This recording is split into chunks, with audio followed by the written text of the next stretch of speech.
In this video, we'll be taking a look at 5 college basketball games happening on February 14, 2026, and providing you with free team picks and total picks for each one of those games, so 10 picks in total. Welcome back to Cash Out Sports. Let's dive right into it. Oh, and don't forget to subscribe and to click the bell icon to get notified as soon as these videos get released, so that you have more time to plan out your bets as we provide these videos on a daily basis. I can guarantee that you'll have all the important information that you'll need on these 5 college basketball games after fully watching this video. One more thing before we start. If you would like to gain access to our best exclusive sports picks to take your journey to the next level, then check out our Patreon in the link down below, where we offer our best single picks, parlay picks, and much more. Now let's get started. Kansas versus Iowa State. Kansas rolling into Hilton Coliseum as the supposed underdog already feels a bit off when you think about how this program usually behaves once the calendar hits mid-February. You have a Kansas team that just ripped off an 8-game streak and handed number 1 Arizona its first loss after a 23-0 start. And now that same group is getting points against an Iowa State squad that happens to be perfect at home at 13-0. On the surface, it sounds simple. Just back the home team that never loses in its own gym. But the matchup under the hood looks a lot more like a coin flipping in a wind tunnel than some inevitable blowout party for the Cyclones. Analytics have these two sitting in the same neighborhood, with Iowa State slotted just a touch higher than Kansas, and the gap in overall efficiency sitting at only a few points. Both are graded as top tier on offense and even better on defense, and they both prefer that slightly brisk, not frantic tempo where each trip down the floor actually matters. That kind of profile usually does not scream huge margin. It usually says, this thing is living in the single digits for most of the night.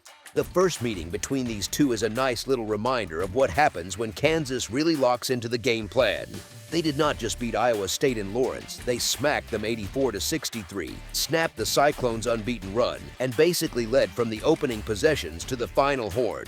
One game is never the whole story, especially when the venue flips to a rowdy building like Hilton, but it does show that Kansas can handle the physicality and puzzle out that Iowa State defense when the pieces are all on the table. This time they walk in with their headliner back in the mix. Freshman guard Darren Peterson, who has been pouring in around 20.5 points per game on nearly 49% shooting, is no longer sidelined by flu-like symptoms and is set to be in the starting lineup instead of watching in street clothes. That changes the geometry of the court for Kansas, because now the guy who can go create his own look late in the clock is actually on the floor instead of being someone Bill Self talks about in the post-game. Injuries around the edges matter too, and here the edges are pretty soft. For Kansas, forward Justin Cross shows up as questionable and guard Wilder Evers is listed out, but neither one is central to how this offense actually hums. Iowa State has forward Texivion Mitchell marked as doubtful and guard Mason Williams already ruled out for the season after hip surgery. So again, the core rotation that makes this matchup what it is should be intact on both sides. When both teams basically have their real lineups available, the talent and experience at the top tends to shine a little brighter. Then you zoom out and remember who is on the bench drawing up all of this. Kansas still has a Hall of Fame level coach guiding a top 10 defense, now paired with that elite shot creator in Peterson, and this version of the Jayhawks has done real work when catching points, with a record of 5-3 against the spread as an underdog. So you have a blue blood with a strong track record in this exact role, getting multiple possessions worth of cushion in a game where the underlying numbers say these teams live in the same weight class. In spots like that, those extra points start to feel less like a small detail and more like the main reason you are interested in the underdog in the first place. As our first pick for this matchup, the Kansas Jayhawks to cover the spread as underdogs is our full game side pick. Two strong defenses sharing the same floor usually changes how you feel about the total long before the ball ever goes up. Here you have a matchup where both teams sit in that top 10 neighborhood on the defensive side. Both coaches are absolutely comfortable turning 40 minutes into a half-court tug of war, and yet the market is still hanging a fairly lofty expectation for scoring like this might turn into an arcade game. Iowa State leans into a defense-first identity, especially at home. They sit near the top nationally in defensive efficiency, and that 13-0 home record is not just about putting the ball in the basket. It is about making visiting offenses feel like they are shouting through a jet engine every time they try to run a set. Crowds like that often add more fuel to the defensive fire than to the offensive rhythm, which is why you see so many long, grindy possessions in that building. Kansas, on the other hand, is not far behind at all. They check in around 9th in defensive efficiency and are coming off a stretch where they held Utah to 59 points and limited Arizona, that same number, one team that started 23-0 to 78 even while missing their leading scorer. That kind of defensive backbone usually travels pretty well. It also encourages both teams to treat possessions like valuables, not like loose change. Offensively, both sides are capable and well coached, but they are built to prize execution rather than chaos. The tempo sits in that mid-range where they are not walking the ball up, but you hardly ever feel like the game is spiraling into an up-and-down sprint. You see a lot of set actions, a lot of probing, and a shared understanding that the first defense to make a real mistake can swing the whole tone of the night. That rhythm tends to squeeze a few possessions out of the game, and when you stack two sturdy defenses on top of that, every extra trip that disappears matters for the math on a total. The betting history lines up with that slower, stingier picture. Kansas games have gone 8-16 to the over this season, so there have been far more nights where the total has landed on the lower side of expectations. Iowa State games sit around 10-14, again showing more unders than overs even though they have faced their share of softer defenses along the way. Patterns like that are not guarantees, obviously, but they are a clue about how the style of play and the defensive consistency show up across a long schedule. Even when Iowa State blows somebody out, the way it happens still tends to favor a lower scoring feel. Take that 95-61 demolition of Kansas State as an example. The Cyclones crushed them so early that the second half turned into extended garbage time, with long, empty possessions and a running clock feeling where nobody is racing to stack points anymore. They are just trying to get to the handshake line. That is the kind of result you get when a defense is so suffocating that the game script slows down, not speeds up. When you put all of this together, it looks much more like a top 10 versus top 10 chess match than a track meet. You have pressure on the conference race, a hostile crowd that fuels defensive intensity, and two staffs that will gladly burn clock to squeeze out the shot they want instead of trading quick jacks on early clock. In that kind of environment, points tend to feel scarce, every basket feels like a little tug-of-war victory, and totals that look big on paper can quietly end up a few possessions short. As our second pick for this matchup, under the projected total is our full game total pick.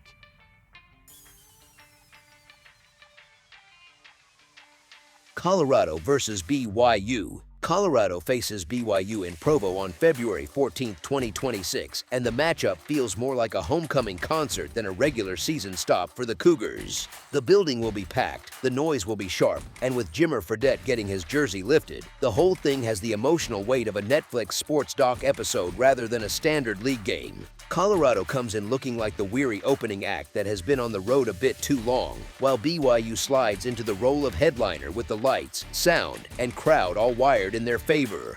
The Cougars sit at 18-6 overall and 6-5 in conference play, a strong resume that tracks with their ranking among the better programs in the country, and they are fresh off that wild win at Baylor where the scoreboard hardly got a break.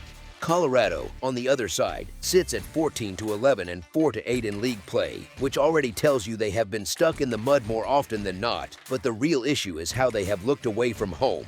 They have dropped 8 of their last 10 games, and the road has been especially cruel, with those last 3 true road trips turning into heavy defeats by margins that feel more like football scores than basketball losses. Those kinds of results start to cling to a young roster, and Colorado leans heavily on underclassmen with only one senior usually in the main rotation, which is fun for long-term development but brutal when you walk into a charged building like the Marriott Center. BYU's playing style makes that environment even harsher. They love spacing, quick decisions, and a steady stream of perimeter looks, the kind of system that turns a normal run into an avalanche in about 90 seconds. Colorado's defense has been one of the most generous in the nation when it comes to guarding the arc, and when you mix leaky perimeter coverage with a confident home shooting team, you get the ideal recipe for those sudden double-digit swings that make a big spread feel less scary. The Buffs do something well that usually travels. They take care of the ball and do not fling it away for free fast breaks, but the rest of the defensive profile is full of cracks. They foul too much, they do not consistently dominate the glass, and they have already shown that when talented opponents hit a groove, they can get blown out in a hurry, like that 78-44 beating against Texas Tech that still has to be echoing in the film room. BYU, by contrast, has already shown they can win big against serious competition, and now they step into a soft spot on their schedule by comparison, at home, in a spotlight game, with every emotional lever pulled in their favor.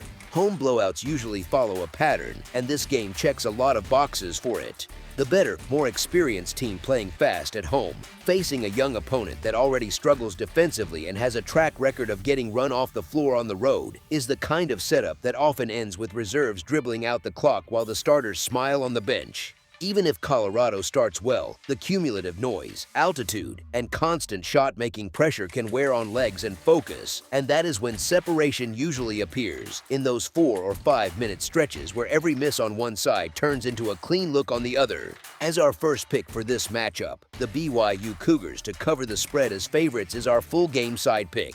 Both of these offenses are comfortable playing at a quick tempo, both have shown they can live in the 80s or higher, and neither side really wants a slow, grinding half-court rock fight. Colorado, for all its defensive issues, can score. They get up and down, they push off misses, and they have enough shot-making to keep pace in open floor sequences, which is why their games so often feel like track meets where someone forgets to bring the hurdles. BYU fits that same rhythm, maybe even more. They just dropped 99 on Baylor in a game that felt like a summer run at times, and that is not an isolated thing. It reflects how they prefer to play. Quick actions early in the clock, drive and kick, extra pass, catch and shoot. When that style meets a defense like Colorado's, which has struggled badly against outside shooting and tends to send opponents to the line, you get exactly the kind of flow that keeps numbers climbing rather than stalling. Free throws stop the clock and keep points piling, and when both teams are willing to take early looks, long rebounds can turn into instant offense the other way. There is always the risk that one side has a night where the ball just refuses to fall, and high-scoring expectations can look silly when both teams start bricking open shots. But everything about the matchup leans the other way. The pace preferences line up, the offensive confidence is there, and the defensive track record suggests that clean looks will not be hard to find. Colorado's poor numbers against the three-point line and its tendency to foul create an environment where BYU can score in bunches, and when the Cougars run, the opponent usually has no choice but to run with them. If BYU builds a lead, Colorado will be forced into quicker possessions, more threes, and more aggressive drives, which only feeds the rhythm of a high-scoring game, especially late when fouling to extend the contest becomes a factor. As our second pick for this matchup, over the projected total is our full game total pick.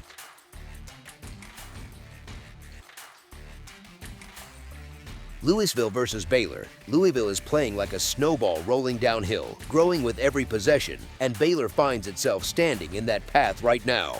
That recent demolition of North Carolina State, where Louisville lit up the scoreboard for 118 and turned a hot, confident opponent into a 41-point footnote, tells you almost everything about where their form is right now. That night did not come out of thin air because the way they kept piling on threes, getting multiple guys surging past the 30-point mark, and never easing off the accelerator matches what they have been doing across the season, which is stretching leads rather than nursing them. Their offense keeps showing up in different gyms too, whether it is a long trip to face a Pac-12 opponent or a conference road game where the crowd smells an upset and Louisville just keeps answering with one more clean look and one more run. The pattern feels familiar, a good start, a small mid-game wobble maybe, then another burst where their depth and confidence show up in waves instead of in single moments. Baylor, on the other hand, still passes the eye test during warm-ups, with length on the wings, a strong reputation for player development, and the sense that this group should scare people on name value alone. The actual games have told a rougher story, with a conference record that leans hard toward the loss column and that wild one against Brigham Young where they gave up 99 at home while leaning on key starters like Cameron Carr, Tounda Yusufu, and Obi Agbim to play every single minute. That kind of workload looks heroic on a stat sheet, but it also hints at how thin the rotation has become once injuries and redshirt decisions shrink the bench and force the same five faces to carry both the shot creation and the defensive resistance night after night. You can almost picture it late in the second half, legs getting heavy on closeouts, box outs getting a little softer, and those small lapses adding up against a team that refuses to slow the tempo down for anyone.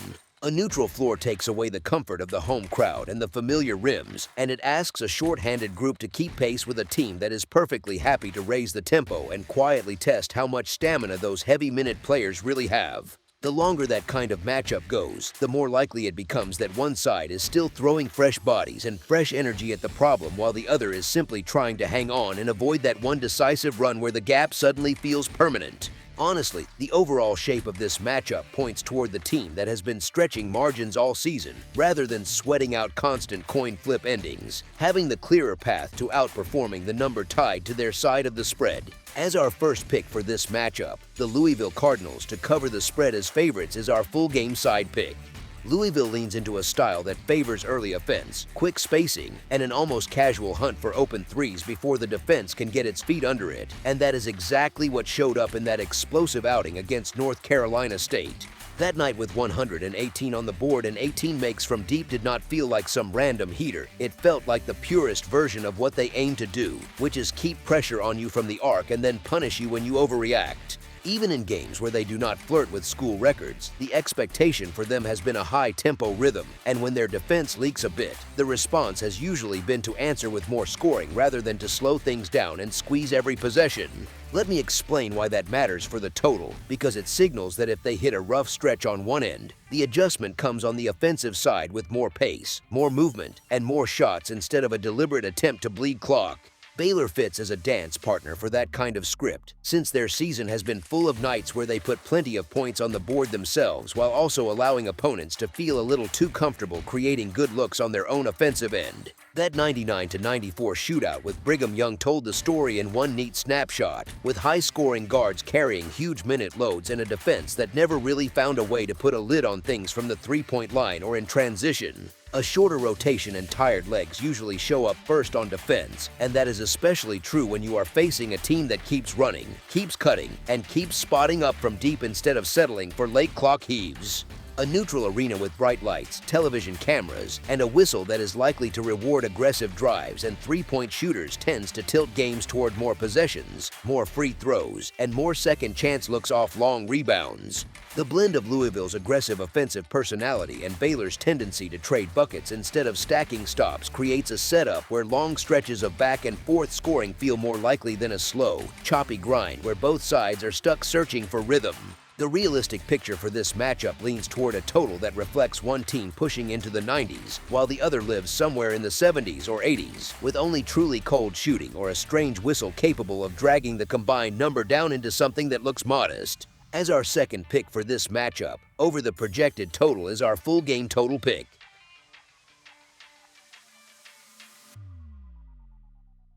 Clemson versus Duke. Clemson walking into Cameron Indoor on a February afternoon already feels like a full event and not just another date on the schedule. Duke comes in sitting at something like 22-2 overall with that classic Cameron swagger, and their home form has felt almost automatic this season. They have that blend of talent, depth, and crowd energy that turns even a normal run into a 6-minute emotional experience for the visitors and honestly for anyone watching on television too. The profile lines up with what you want if you are looking at the favorite side of this matchup. Duke grades out near the very top nationally in the efficiency numbers, with an offense that sits in that true upper tier and a defense that squeezes the life out of possessions. They score in the low 80s on average and hold opponents in the low 60s, and that sort of gap is not a fluke. It is a sign that they repeatedly create separation rather than just squeak by. At home, that shows up as long stretches where opponents simply cannot find clean looks. Then suddenly the Blue Devils are running, the building is shaking, and the scoreboard looks a little rude. Clemson is not some soft touch in this spot, and that is what gives the game its edge. They come in around 20-5 on the season, with a defense that rates as one of the very best in their conference and holds up nationally too. They prefer a grind, the kind of game where every cut gets bumped, every catch is contested, and their shooters get just enough daylight to make those threes matter. Their shooting from outside, sitting in that mid-30% range, is the main counter to Duke's size and pressure, and when it is falling, they can make a heavyweight game feel slow and itchy. Here is the thing, that same slow, tough style that keeps them in games can also create danger on the road in a place like this. When you live in the half court and lean on execution, one bad stretch of 3 or 4 minutes can snowball fast. A few empty trips, a couple of missed box outs, or a quick whistle that puts a key big in foul trouble, and you are suddenly staring at a double-digit gap instead of a one-possession scrap. Cameron is where those gaps tend to widen, not shrink. The numbers underneath the records tell a similar story. Duke's efficiency margin sits in that mid-30s range, which is the kind of territory where powerhouse programs live in their better seasons. Teams with that kind of profile often end up winning by comfortable margins more often than not. Clemson's record against the spread has been solid, something like 15-10, which shows they have been better than the market expected for long stretches. But now they are stepping into a spot where everything, from venue to talent curve to public perception, tilts toward the home side and pushes this game toward that prove-it category for the Tigers. Injuries and availability factor into the confidence behind the favorite angle, even if they do not tell the whole story on their own. Clemson is without freshman guard Zach Foster, who suffered a torn knee ligament and is done for the year, which trims a bit of their backcourt depth and flexibility. Duke, on the other hand, is missing big man Ifeanyi Fochukwu for the season, but has Patrick Ngongba II listed as likely to go after dealing with a minor issue. The rest of the main rotation pieces you expect to see are active, and that stability matters in a game that will demand focus on every possession. So the favorite cover story looks something like this. Clemson brings toughness, a serious defense, and real shooting, but has to walk a tightrope in a loud building against a team that is very comfortable creating and holding margins. If their offense hits one of those familiar road droughts or if the glass tilts toward Duke's second chance opportunities, the game can slide from competitive to stretched in a hurry. And once the Blue Devils feel that momentum at home, they usually keep their foot on it. As our first pick for this matchup, the Duke Blue Devils to cover the spread as favorites is our full game side pick.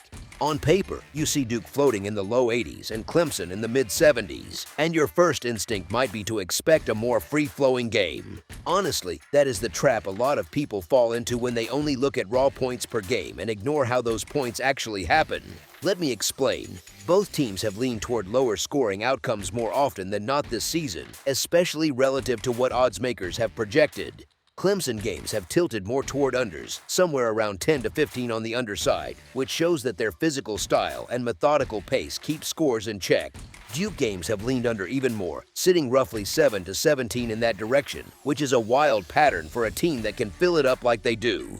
That tells you that the totals have often been set too high for how controlled their games actually feel. The reason is not mysterious. Both teams play at a pace that sits a little below the national average, with possessions often landing in the mid-60s. They are comfortable in the half court, and they are well coached enough to value each trip rather than chase a track meet. In bigger conference games, that instinct only gets stronger. Coaches call more sets, guards walk the ball up a bit more, and everyone understands that one bad 2-minute stretch can decide the whole afternoon. Defense drives a lot of this as well. Clemson holds opponents in the mid-60s on the scoreboard, and Duke lives right there too, firmly inside the top tier nationally in points allowed. If you simply blend those defensive averages against each other, you land in a range that hovers right around what you would expect for a modest scoring day, not a fireworks show. Add in the pressure and the noise and the national cameras, and you get even tighter shot selection, which often means late clock possessions and fewer overall attempts. Free throws are usually the hidden fuel for high-scoring games, and this matchup does not scream foul fest. Clemson's defense is built on staying in position, contesting with length, and making you hit tough shots rather than bailing you out at the stripe.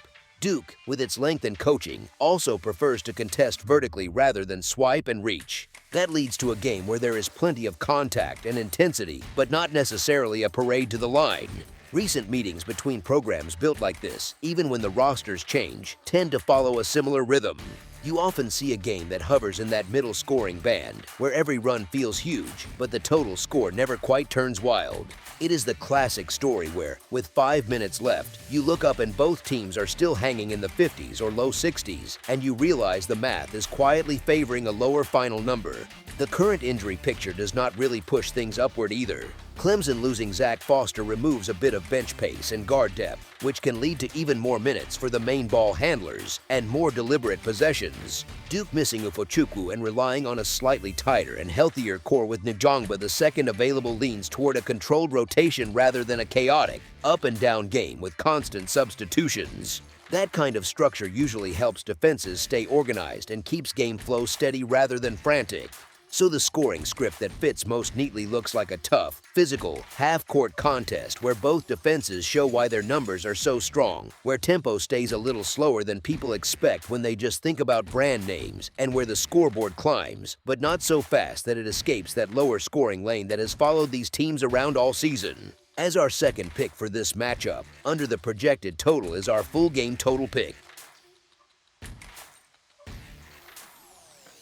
Kentucky versus Florida. Kentucky and Florida meet in Gainesville on Saturday, February 14, 2026, and this one feels less like a casual regular season game and more like a stress test for both programs. The stage is big, the cameras are on, and that Florida home crowd in the O'Connell Center usually sounds like somebody turned the volume knob all the way to the right. Florida comes in acting like a grown group that knows exactly who it is, sitting inside the top 15 in the polls and around the top 5 in the advanced ratings that people check on sites like KenPom. The numbers behind that reputation actually match the eye test, with an offense graded in that top 20 neighborhood, a defense hovering near the very top of the national charts, and a tempo that lives in the top 60 so they can push the pace without completely losing structure. Their record tells the same story in plain language, with 18-6 overall, 9-2 inside the conference, and a nasty 10-1 at home that makes Gainesville feel like a trap for visiting teams that are even a tiny bit careless. Kentucky walks in with some swagger of its own, sitting at 17-7 and back inside the top 25, which always sounds better when the name on the front of the jersey is Kentucky. They have been playing better basketball lately, the rhythm looks smoother, but the resume away from home is still just 3-3, and that matters when you are stepping into a building that loves making blue bloods uncomfortable. On top of that, the latest injury reports keep mentioning that Kentucky is missing multiple rotation pieces, so the margin for error shrinks every minute those legs get heavier. Florida's style leans into that advantage. They put up roughly 86 points a night on about 47% shooting, crash the glass hard enough to pull around 46 rebounds per game, and still hold opponents somewhere near 71 points while keeping them under 41% from the field. That combination of scoring punch, defensive bite, and relentless rebounding lets them stack extra possessions, which is exactly what you want when you are the favorite trying to stretch a game from close to comfortable. Kentucky can absolutely score, sitting around 82 points per game on similar shooting splits with a solid rebounding base, and that is why backing against their brand name always feels a little scary at first glance. Honestly, that name on the jersey plus the underdog label is exactly what will tempt a lot of people to lean toward the points and hope the Wildcats just hang around. Here is the thing, though. When you line up Florida's efficiency edge, their dominant home form, the way they manufacture extra chances on the boards, and Kentucky's shorthanded roster plus very average road track record, the matchup leans more toward Florida slowly tightening the screws and creating real separation rather than a last possession, coin flip kind of finish. As our first pick for this matchup, the Florida Gators to cover the spread as favorites is our full game side pick.